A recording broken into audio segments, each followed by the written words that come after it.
clear tu te chibai ule tun chuma hian ZoFest kan ti mai thin zofa te in khom pui kum khat dana nei thin thlen na tur mun le an Inbuatsaihna te clearing report kan siam don ania tuna hian MZP sub headquarters react office tuna kan meka ei committee member te han lo thu thap maya hela hian min lo dong songa tin committee ten lo neya an Inbuatsaihna sakhop maya tun chuma hian helaya organizing committee a han pa in react a khotlang a hian din ania VCP chairman na hnuaya MZP te nen tang hovin a khotlang angin he khom puyan thlen turatan hian an Inbuatsaihna sa hle ani chuti rual chuan ai zol lama MZP headquarters lamin organizing committee an din thoboka chuti ang chuan malak na kal chhome kani khovel mun rang ranga zofa te hi mi nuai somnga chuangvel kanom to ni in MZP lam thoi tu te hian an ngaya chuti rual chuan Mizoram chunga hian nuai som pani vel bor kan omani maya amaro chu Mizoram he zofa te tan chuan kan Jerusalem kan in pui ania zofa mun rang ranga om khom te kan in unaw zok theinan he tiang khom pui ZoFest anti hi Inbuatsaihna ania tun tumata nan Inbuatsaihna te an hmalo lak to dan te kan thlir don ani tun tum ZoFest hi December nili atanga ni sari chunga nei tur ania chutiang chuan hun kan hmang chho don ania report Inbuatsaihna an ho tu te kan ko manga hun ma te po kan tlo don ani ZoFest khom pui thlenna tur react field kan thlenga pandal an lo samup mup me helai hian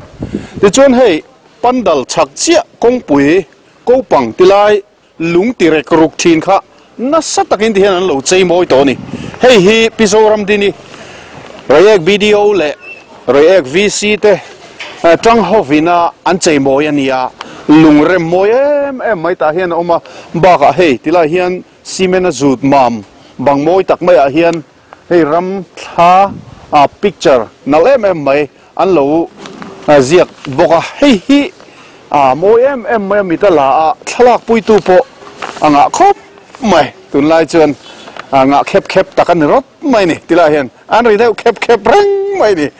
camera keng le khatiang telephone keng ho kha mo met deu khep reng mai chu tiang chu ni o helam pai han hoi thatai la ta hon khu pandal anzar dui mai an lo thok mol maya he khom puya hian mi sang khat vel bor mi kholan be sei ania chutiang chuan react khotlang an Inbuatsaihna tak mewa khom pui thleng tur pon chung tin na satakin an Inbuatsaihna ti kha han soi lang tai la ti chun han hoi kwal pheile ta he lampanga hian so an la samop mupa solai son stall engemaw zat siaman tumani ei tur te thenin an zuaranga a then chuan mizo thomno he mizo thuam chi sang khatiang puan te pon yang chu khatiang ho kha helai hian tar lang dona mizo thil chi sang eng pani sel helama hian khoi tu ten oma biang na te po han nei ma support tai la thome MZP headquarters khoi tu te le sub headquarters khoi tu baka tilai ri ek khotlanga khoi tu te pandal committee lam khoi tu te pon nia organizing lama mi poimo te helai min lo dong songa kan lom hle mai in mel khia tir toy te han nei tai la min nai ber tu hi puelram din liana ren thei ania MZP general headquarters president ania LPS lama poni hi chu kan interview photo thina special report lama po tilai zo phairam boi chungchanga te an ming an mel alar le ani stiang chuan abula hian hei pubi vanal tana a oma ani hi MZP general headquarters vice president ni in Hemi khompuyan thlen tur hian organizing chairman ani thunga ti chuan apia chia hian puwanlal chuanga a oma VCP ani react VCP ania ti chuan organizing chairman ani bokhlai react biga hian ni china kan soitoa an khompuyatan Inbuatsaihna organizing committee and dina chuta chuan ani hi puipa bera atangani pia le che son pulalom puya a oma tlangwal lom puya kan soisual zawani ani hi MZP general MZP sub headquarters react hian president ania tin organizing secretary ani boka PLA son Sivan nei tluanga a oma roi ek MZP secretary ani chuan pia bera son pupi sang khuma a oma MOP president roi ek ni in pandal committee a hian ani he chairman ani thunga chuti khop chuan an tang rual tlang ani MOP VC te engma tilaya MZP malak na alom ti mai lovin an vai tran ani ti henga tang hian lang chiang hle a ti chuan kan soitak angkhan mi khwal po an bei sei thanem khop mai sang khat vel thleng turin an in ruam man ania poni sela khoilama tangin nge mi khwal te hi local tour ti kha an bei sei dan tlang pui te po kha pulera hian min han fil ma sa selanga tang a mi khwal hi Bangladesh tang hian mi som thum vel an confirm to wa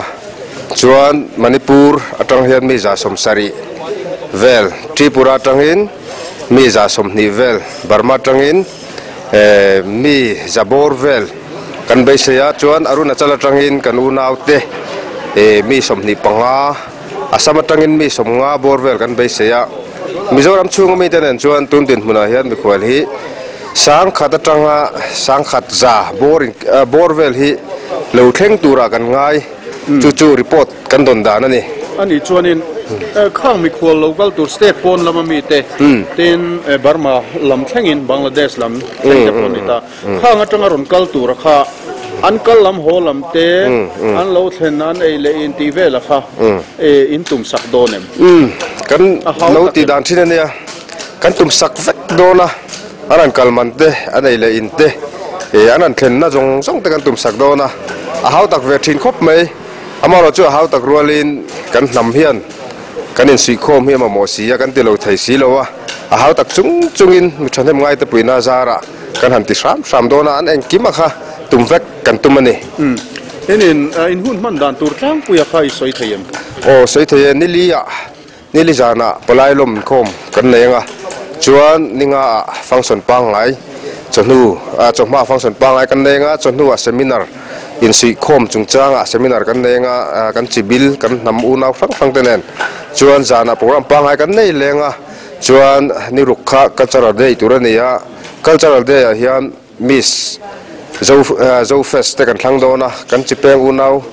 anula mel thaten tlangwal mel thate mister le miss kan thlang dona an the chuak dona chuan zan kha program pangai na kal lenga ni sari ni kha apui ni bertura kan ngai ZoFest ni bertura kan ngai kha ni khata khan khwal lian program pakhat chau kan manganga ni sari ni to bahan chu da chuan Myanmar kan MP kan unaw kan zofa kan chipeng unaw MP kan nei chunte pali confirm ton ni an local dona anni hi khamini puini berkhan khol liana kan mang dona ni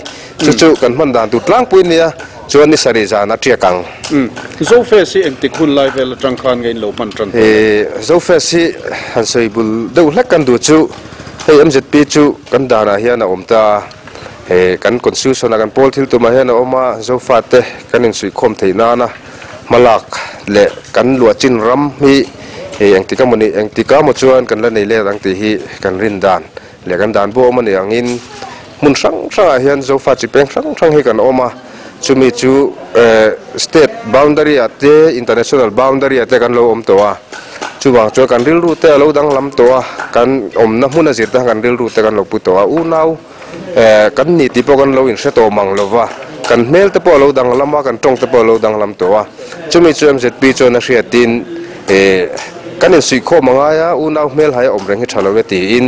kum sang ni pani kum khan churachan pura Manipura zo festival tran ania kumin sang ni sompariat hi avoi riat na tur ani sang ni pani kumatang khan bul kan lo tran chho to ni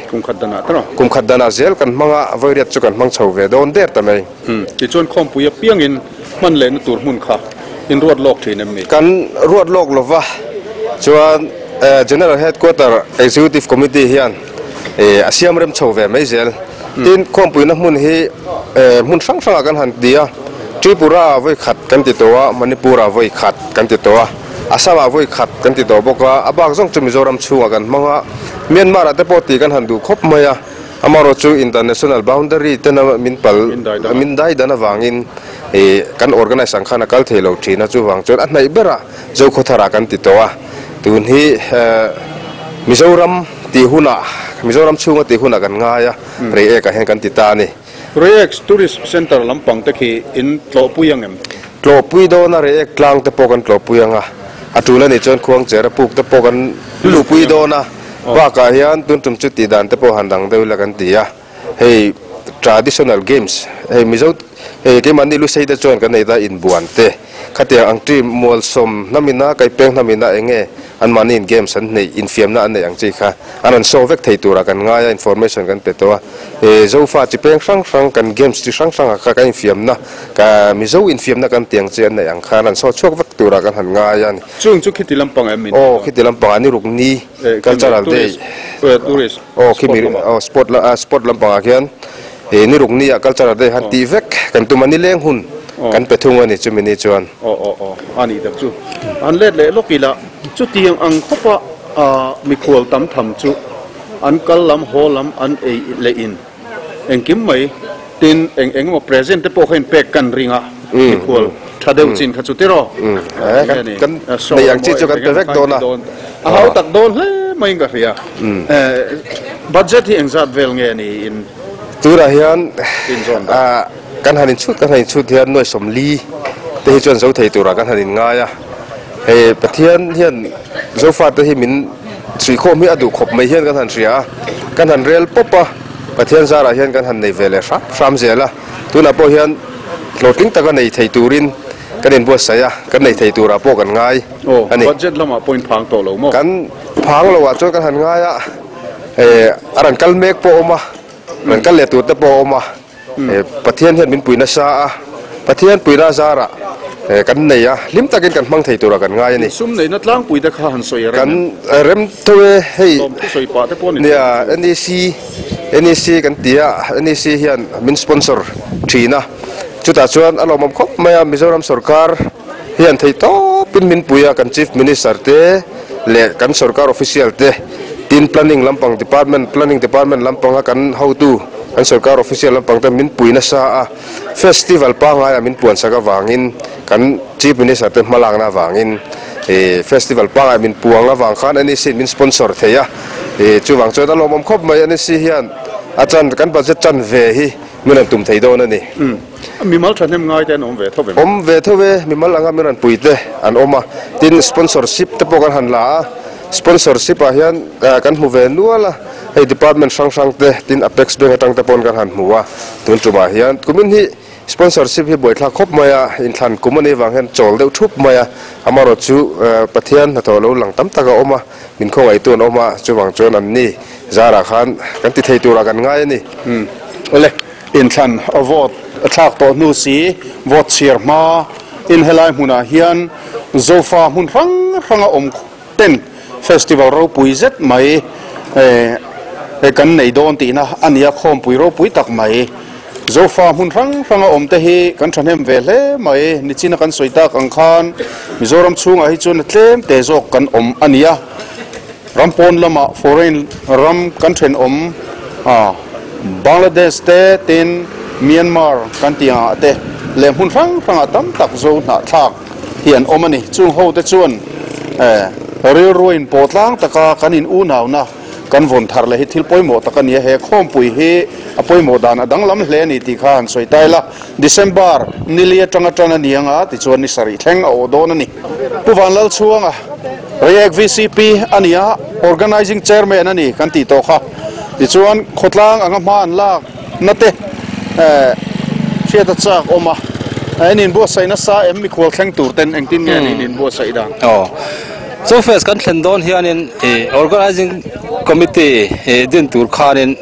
enjo sang tele VC te kan han in mukhoma kan phutlang khop maya ZoFest kan thleng tur kan lawm ani chuanin sub committee peng sang kan han in tendera committee peng sang sub committee peng sang te an phura tuna hianin an mani chan pual kha an han ti sanga in ti teng an chan pula khan an tuit lang ema tuna hian pa chak takiran la hei pandal pokan zo tre pani mi khol thleng turin engtin nge ni Inbuatsaihna mi khol thlen chungchanga hian chuanin Inbuatsaihnah san palu tuk poi ngai kan thelova helaya mizopa thlenin anon thleng topanga chu kan lo boi pui topanga chu chung tin hianin engma har san om lovin kan lo thleng top mai dor ani ka chuanin engzat po tu te po lo thleng se har san na om lovang he ZoFest pol he kan lo kan tan kan lo la ve na se be mani ti kha zoram mi puite kan sil du chu ani chuanin he ZoFest hian rek na kan thlen tura hian rek mi puiten ru zau tak kan puwa atam theyang ber khalo kalula kan dua kan khua mai ni lo he ZoFest mai ni lo kan tlang te miron mu puila kan tlang te kan chuanga mizoram mi pui le state po da tang te ram po da tang te hianin tlo tu te hian om chur chur renga ZoFest pual tal hianin ron tlo chuak veula atam theyang ber rong kalula tin akong chungchanga hian kalpol sama aizol tanga nai te kilometer som thum le kania khotlang lama tang pon pana nuama tiang chuanin konglama har satna om lova thlenina har satna om lova re ka hian ZoFest kan thlen chu hian emkim om vekani ti kha zoram mi puite kan han sia tir du chuwa chu wagin in zawa in atam theyang ber local turin organizing chairman kan ina le VCP kan ina in kasom tak me churi ani he puai lalram liana ani puram puya ania royek branch weme president ani ZoFest hian organizing committee vice chairman ania hian lo natlang mol maya helai install hi engzat vel nge ni akwa omdon le hei tuna kanan rella ya hi kosom in kan rela hei kan ho tu ta thuron angin helai nung lama hianin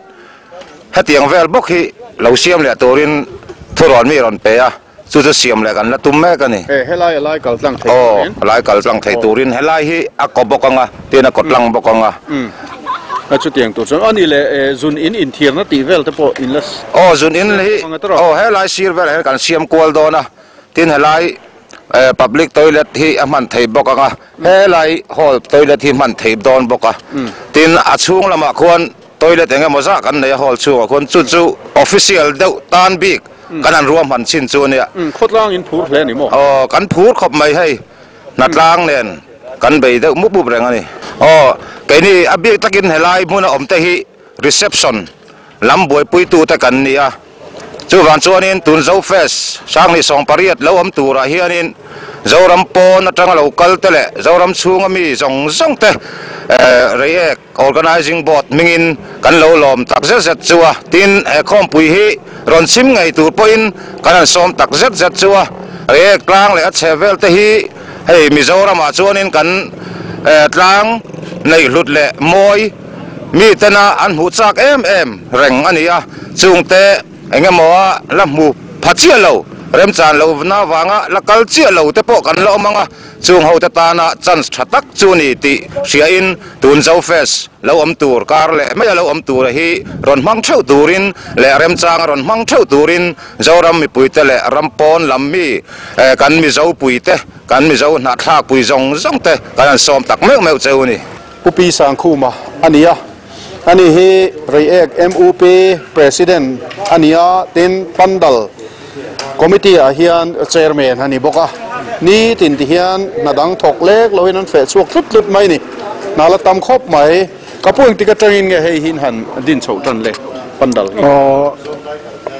ni som ni pani atang khan van tlang in he pandal hi kan boi pui tana abak tu ti hian a thei te in lo a te kan soma chuan kan la thok char ani ek tikangin zo theyang kan zo thei hun tur hei vona po hroi tu ten lo kala kan stadium te po hi hei son zaule te pon ron rela kan tha tho kan tum dan ang hi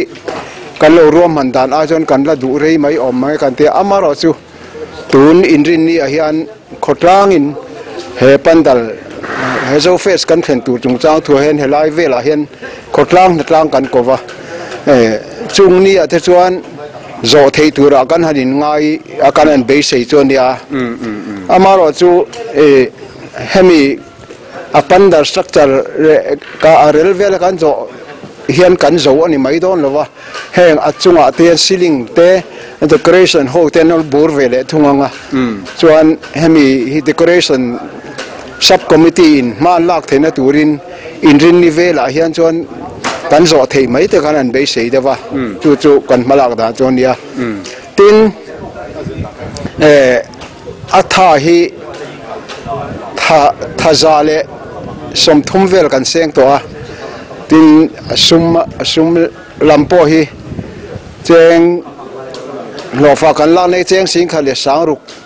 avai chuan sing ni lai chu kan seng to min ka se in la seng tlem kho polo hin tho tam to ngai toin mo lein khom pui thleng tur chungchang a hian thlen tur chungchang a hian nge ni zoram mi pui te le rampo na mi te ponan lo thlir don ani kan program hi a som na emo engemaw han soi chu dui nei du tereng mai hei kan ZoFest re ekin kan thleng don ti kan hriat khan kan phur ema tin a ZoFest stream stream hi mi zo tan chuan angai lut omin ka hria chu wangin kan zoram chunga mi zo mai ni loin state dang mai ni loin ram dang foreigner kan tiang foreigner tang te po local turan oma wang te po hian kan phura tin hei hi zo fa tian kan ngai san apoi moin ka hria ZoFa te lungrol taka kan zai khata kan luan theina chun chu tuna ZoFest ni mai hria maro chu be seina ero chuan ZoFa te hi kan la in sui kho mang ti be seina nung kan neia chu wa chuan tun ZoFest a hian re coin kan an thleng ve don ania mi khual an local tam lawang ti kan hlau ema chu wangin zoram hun tin le state pon le foreign atang te point heng kan o se phak zong te zo na tlak te chu kim takin lo tel thei se kan dua a be sei po kan be sei ni le international boundary ten min dai dang ma se thinlung lama hian in sui fin phot mai la kan thinlung lam pang kan in pum khat tlat chuan atak tak in pum khat hun hi ala thleng nge yang ti be sei tlat mai lang a thome ubi wanal tana ania ni china kan soitak ang khan MZP General Headquarters lam hian organizing committee lian puyen handin masa phota chuda tangchuan helama akhotual an lo din ve boka sub committee peng rang omboka chutiang chu ani hi General Headquarters MZP General Headquarters ina organizing committee andin a chairman ani kan ti to kha alin Inbuatsaihna chungchanga tele he khom pui chungchanga soi chu du te a soi turin hunin pevelok teng putana kalome hetiang hun tha LPS uwana ten milon nei sakhi kan lom khop mai lom thu kan soi ni sela kan theyang tokin nikum December chawatang khanin hemi tur tan hin project te siamin thei top join ma kan la July chuan amaro chu in than kum te ni wangin tuna kan malak na kan project siam then khata hi la felchia lote awma then khat sponsorship te po mu mai tu te po kan neya amaro chu kan man do nem ti te chu kan khachia lawa kan theyang tok chuan kan Inbuatsaihna amaro chu kan thria tangin MZP hian kumina thil na tho kan nga khop maya kulai zo phai chungchanga te le thil sang kan assembly tenen duangin kan Inbuatsaihna chak thei lawa in than ten milon nang zuya amaro chu kan phak tok chuan ti hian hei ma kanan la ania ZoFest kan nei to a travel kumin hian nei kan tuma chu tiang tu po chuan kan thei to pin ma kan la kan Inbuatsaihna ani sani som pariat ZoFest alo tel tur hian zofa zong te thinlung takin MZP chuan kan som chewa he ZoFest kan Inbuatsaihna san hi kan tre lopo kan mai theya zofa te hi kan du wang reng ni lawa mun thuma hlom lian tak tak a thendar kan nia a then chu Myanmar anama a then Bangladesh a then India noya kan om ania chuwang chuan kan om na mun sang ma se punau kan ni na ero adang lo ti hi MZP ngai dan ania man kum nok akhan ni kum masa mai akhan Myanmar kan han kala chuta thil chiang ta ka mu chu vai pakhat vai dora kan kala ma se vai tong a thiam mi lo ma se vai tong a thiam lo wang khan kha vai pa kol pa ni lo chuwang chuan ค่อยมุ่งอาปอมละโซฟาเตฮีกันนำน้ำหุ่นเชื่อว่าอูนาวกันนี่นั่นไล่ฮีกันเชียดธาระกันจะตัวน่ะกันหาสนาเตกันจนปุยตลานะไทยตบชัวกันนำน้ำหุ่นเปียงอ่ะอูนาวกันนี่นะถิ่นลุงวงลุงจัวกันนำเฮียนเองติกามาชวนเอ็มจะปีนกันสวยที่นังอินปะเทียนินองทะโจกเตปอารอนฮองอินน้ำขัดกันนี่นางะมินสุยจมเลยหุ่นเตปฮีไก่นี่ชวนอารอนแข็งเงินกันดึงอ่ะจุมีตานะมาลากมาประคัดอันนี้อ่ะตุนกันโซเฟซีหุ่นช่างช่างโซฟาอูนาวเตกันอินหัวเฮตียงอ่ะจอมัลเตกันนั่นเท้าหัวเฮตียมุนขัดกันนั่นเจนหัวโปรแกรมประคัดหน่วยอ่ะเฮตียงลุงรัวเตกะกันหันทิลกันนั่นตีกวลเฮียนอ่ะเฮมานี่อ่ะอินอูนาวนะเตปอะไรมาอสอนพายินเองอูนาวนัทจอกถิ่นลุงละมาตะโพอินโปนัทจอกตะโพแห่งกันโซเฟสตะโพเฮียนอารอนแคนชินนินกันเทียตุนมากันเนียจังอินอาเจียนนั่นเองมาชูสังนี่แหละสมปรุกโซเฟสกันในคันกันอูนาวเมียนมาละมาจังอารอนกัลเตเซนสวาคันหน่วยนี่แหละสิงคโปร์เวลกันมังอ่ะตุน่าชวนสังนี่สมปริยัดโซเฟสกันนี่แหละโดนไม่ว่าชวนหน่วยเรียดช่วงเสียงไงต่อชวนมณิปุรละมาโปอันนี้อ่ะอามาคันหน่วยกลิ้งเหล่าเดียวกันเซงมณิปุรกันอูนาวเตอร์กันนาตานเฮียนอามาเราจะกุมินโซเฟสให้เราชวนหน่วยงานเลยสิงรุกช่วงได้ไหมเสียงไงโดนนะให้เฮียนโซเฟสกันเรามันโตน่าแต่โปเฮียนอมเจียเนี่ยอูนาวกันนี่เจียฮีกันทิ้งลงไว้ในเชียงตุลตุลนี่ที่กันหูดานอันนี้อ่ะทินกุมินากันเสียตังอินโซฟายบุยนักกันโตปนโคเวลมุนสังกันอูนาวเต้นมินไลน์นะตาทุชัวเต้นรอนในเลี้ยมมันสบายน์ข้าขันเอ็มเซปีมินติลอมามินติจักกะยังไงกันมาลักหน้าโปกันท่าผูนะนักสตักมินเปียกันลอมคบมาชูวังชวนเคยมุนาโปอมีละอูนาวกันนี่ในเรื่องนี้ละฮาร์สัตบางอันกันเนี่ยโปมิโซรัมฮีกันอินปุยอันนี้อ่ะเคยมุนาโปกันเยรูซาเล็มอันนี้ติเชียมิโซรัมโปนะอมเตตานโปเฮลาฮีอินรัมเฮสเตที่อินตาอันนี้ติเชียชูวังชวนในตุริลรูปัวตู้มันทสุงละวะเฮโซเฟสไซนอนเตลเวกตุรินกันซ้อมเจ้าวะจงช่างกันสวยชีนะเห็นนี่ส่วนตัวนักกระจงมันไล่ฮีดูเรียนดูเซจงกันตีอันนี้อามาเราจะให้เจ้าฮิมิโซจงอันนี้เราตีฮีเอ็มเซปีชวนกันไงดารันนี้เฮเรเอกสังนิสมปริยัตเรเอกโซเฟสอาฮิอันอันนมเลเอ็มนัตุระจูโซฟาจงช่างจิสมนิวอร์เวลินกันจงโดนอันนี้ให้เฮียนโซฟาเตจงเตกันคัลเจอร์เตกันเฮาสักจีเตโปอารมณ์พูดชกโดนิกันเสียพินนำช่างเต้นกันทำอินเจนะกันเจียร่างเตโปกันนำพูดชกโดนะชวนมิโซฟ้าหุ่นช่างเตกันคัลเจอร์กันเฮาสักจีเตโปพูดหลังเซลตัวกันง่ายจูบังชวนเฮโซเฟสมีซงเราเตลตูรินกันสมรัวลินอารมณ์คัลเวทีเราทีวีละมัดจังเราเคลียร์ตัวเตโปอินะนี่มินเราหลุดสักมิโซเตฮีกันเนบแล้วนี่ที่อันเราเชียร์ไทยนาตูรินเฮโซเฟซีรอนเทลเวกตูรินกันอันซ้อมเลยอันนี้เรกลางทัวริสต์รีสอร์ทกันแข่งชาวาเฮลัยมุนาเฮียนข้อมปุยนี้อันนี้รุกนะคะเฮลัยมุนาเฮียนมันอันนี้โดนะ cultural program มันมังโดนะนี่ช่วงมุนทั้งจังเฮลัยข้อมปุยรอนมังตู้มีขวลเตค่ะเฮลัยเรกลางเฮียนอันกัลไงโดนะทางชีพเตปนหันโลตัวง่ายตายละบุลโลไปกงอาเฮียนกันฟิล์มขุดเลี้ยงหายกันละติดจบไม่ติอันโลเสียให้แห้งละเฮียนินทิลไอตูร์ซัวร์เองมุจัดอันโลอมากงซีระเฮียนอันโลอินชอปนี่ทิลปอนเขาเทวิวลมฉันจุดโลตัวนตั้มโตนี่ไปเอกทางฮิตโลตัวนตั้มขบเมนิตินที่เฮียนินอันเอเลอินจอร์ตูร์เวลาเฮอันเขาเทวิวลมไม่นี่ให้ยังไงนี่จุฟังเอ็งซ้อมันไงให้ฮีสมงาโมเตสมงาบุอัตลักษณ์เลมให้ฮีกัลลันดูเวรปุยโมบุลโลฮีแห่งลาเวลาเฮนันไปดาร์น่าสวิวทีเนี่ยมีตลอดตัวเด็กน่าสวิวเท่าไหมอันละไปดาร์น่าสวิวทูนี่โมเช่นนั้นไปดาร์เช่นตัวนั้นรอนอักทาม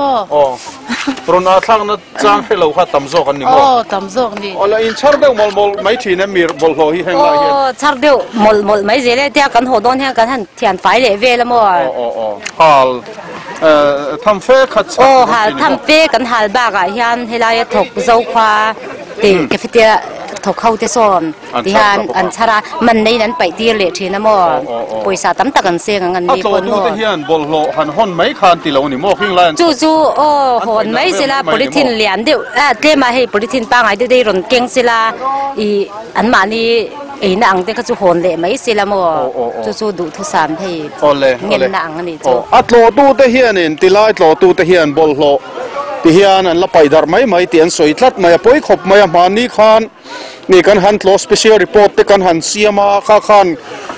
kong ro suviu tura kan ngai lain tam tak hi chon an zom lem lo ni na langa bol lo hi a boi pui tham viu ni mo the dar na sa ni mo the dar na sa ve thau hei heng lai po kan chara mo tlai a hian ke ni heng tlai dor siam ho hian kan chara tlai a khita kan mei chem na khan kan hal tam deuh hal tur om chin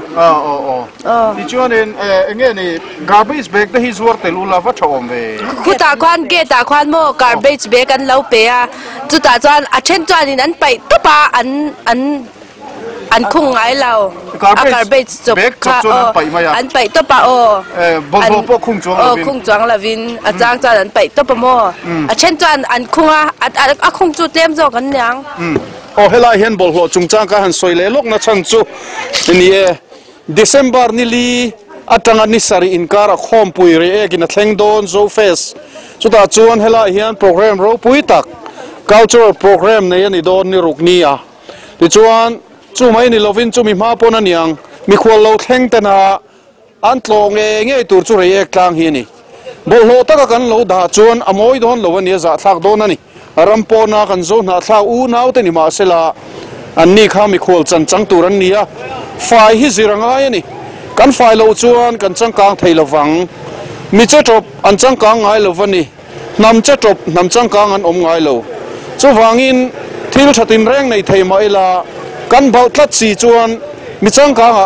min pom thei lawang ti kha kan soilok dua he kan khom pui tur ngai tua chungin fai hi zirang u ti kha kan soilang du ni oleng pon se hei tilai hianin ground azol sa pui ma ya oma apia son artificial climbing wall ding lua boka ti chona chak lampanga hian hei ta hian thutna gallery nuam deuh mai ta hian ongpual pup mai ni helai he fai takala then turani dona helai hmuna hian cultural program ro pui tak zona thlang nam phang ten kan nam zia pho langin a thenan zayanga thenan lamanga tiang chuan an nam in chaina chi rang an ron tar lang don ani ro pui don khop maya ani ruk nia helai hian program poimo om dona chuwang chuan helai kan han tlo chhovele lok ani opia hi MZP sub headquarters react president ni in react lang tourism development board ta hian secretary hani boka heng live vel han develop le enkol na hi an kut ania ti chuan an malak na sa hle mai ti chuan hemi organizing bi khompui kan thlen tura yan secretary ani boka organizing a kan khompui thleng tur chungchang kan thlen tur chungchang a hian le helaya kai noi thil a bol hlo pai dan chen te pon aniang chu ingai mo zong soi du zong te min lo me puwan ni hei MPS le puwana chunga hian lom thu kan soi le anga tlang le nga mo vel reng an tho ho na tha en ki ma hian report kan nei zela ei voina po hun chep takar en ron kala kulam panga pandal chungchang te pokan an fel to a ma ro chu helam pang he an soita kan khan December ni roka culture day kan man na turani a nam sang te ke mani culture in so na tur le in fiam na ang chi in ti hlim na kan man na tur ni helai mun tourist spot thi chuwang chon helai hi masa in han soi zau de ulek ta ila tourism development board re ken na sutakin ma kan la a mai ro chu sum le pai te duang to kan nga lo wang hian malak chaki hara kan ria hi zau em maya bol lo a hian in voi tam taka awareness kan nei to a ei puwana te hotan en po hian na sutakin garan beya amaro chu fai tak hi theilowa mizo te hi tle min kan na har lo de woni anga ti te po ngai to na kan nei dewa chuwang chuan helai mun ma te po hi ti fai ngai tam taka om do na na tlang pui in rin ni apoi ngan kau do ni kar to pa hian tiang chuan rom man na kan siam meka te chuan ang po ni se he ZoFest kan thlen tur hi nam i su ni a MZP na sa takin ma kan la a kan ma kan shroi tu to te le tu ma a kan ram shroi tu te pon yang chu na sa takin mizo a he zo a hi aral lo na turin man la to ne ti chuan MZP in chom nung chho zel in tuna hian voi riat ZoFest kan nei na tur ani a mun sang sang kan nei kol thina kumin hi mizoram thlen na hun ani a chuan mizoram aizola hanti mai aya tin rei ek muna an ron ngata ti chuan lom takin kan khotlang kan in buat saya na sa takin kan lawin buat se ni he huna hian zofa zo na tlak zong zong a Myanmar lampang atang te Bangladesh te Tripura te Assam te a kulampang Nagaland thleng pon yang chu zon ha thak sang chuang aron pungkhom don ani eng zong zong te hi a poimo na hria ila a nam engemo i chibil in thian na te omlova in potlang taka kan zo ralmek tura hi kan hum hal theina tura he khom pui bo sei thin kan ni a chu chu helai mun aron kal turin zo na thak mun sang sang omte kan in som thar le ni ta se helai mun aron kal ve theilo te po TV lama te live telecast in kan pechuak thei tura kan in base ya so te pon thinlung takin min lo thlir sak ula mizo hi kan tle me maya mizoram chunga nuai som pani ve kan omani maya keini aya le tam takai hi zo na thla kai mun sang sanga a sarkar sana timayang ro re na san noya nom me kane so MZP din na nga ya chuan zo fa te hi ro re na pakhat noya kan din hun hi kan hak le me ma chu chu kan thinlung in zom that se kan ti a tu na me thleng lo ani pon MZP chon be se na yan kan thlir renga ni chumi thlen thein tu chon he ZoFest a hi poimo em maya namin lung rual theina tura hi bo sai kan ni chu chu sherengin kan thinlung in potlang ta kan khom pui kan thlen tlan theina turin helai modaron kalve theilo te po TV lama te thanem ngai takin min lo en sakanga tiang chuan in potlang takin helai hmuna du tu sam chuan ron kal ngei thei se kan tia he re e khotlang in a bikin kan lo welcome reng chu ni ti kha kan sei ma sa ni ta se tha ome ti chuan in bo sei na hrim hrim a hi kan throi tu te po khan an sei nual to a kumin hi kan hria thewng in ML election kumani a in bo sei na hi akal chak lei thei lo ni ti top mayang chumi ne wang chuan in du tu samin akal lei thei lo ma ro chu hei ni enga moza kan na ya nasa takin kan in buat sayanga kan trang rual tha a MLA election te pon zowanga kan phur le zual tura ngai ta ila nasa takin kan in buat sai don ani mi pui zong zong zon tha thak zong zong kan in so mani tin kan du to mayanga MZP General Headquarters President Puleria atop kharna ani to anga engemo hansoi beldu te polo om thei ania hunin pevele lokteang tôi thấy con soi lệ đủ chú hay dấu phát thì international boundary mình card dan masela u nau kan nia chú vàng chuan cái in zoom khom hi apoi mo kan te em maya Hemi tur hian MZP chon ma ala na sa chú vàng ZoFest poran buat sai thin hi kan nia chulaya kan soi du chú tam kan du vàng te in zoom khom kan in lowa thi sena in zoom u nau thla khat kan ni vàng in zoom khom kan nia helai hi allu kan tia chu wangin voinia Hemi LPS special report kaltlanga kan cha du chu kan unau zofa zong zong te mani om mun thawa mani ram thawa rinom takalo oma rinom taka kanin sui khom theina na ma lo la turin kan cha du chewa tin ZoFest sang ni som pariat kan nei tura hian a thei chu local vet turin kan han som hal chau ni e zofa mun sang omte kanin unawa kanin po ton theinan hetiang khom pui hi bot sai thin alonia he khom pui hi a hludan adang lam hle mai chuwangin helai mun hi pan cha om tak ani pialama khom pui a hlut awang hrim pon a thei chuan he khom pui hi chim turin an han som ania ten akal theilo po mani om huna thinlung taka he khom pui hi lawmawm ve turin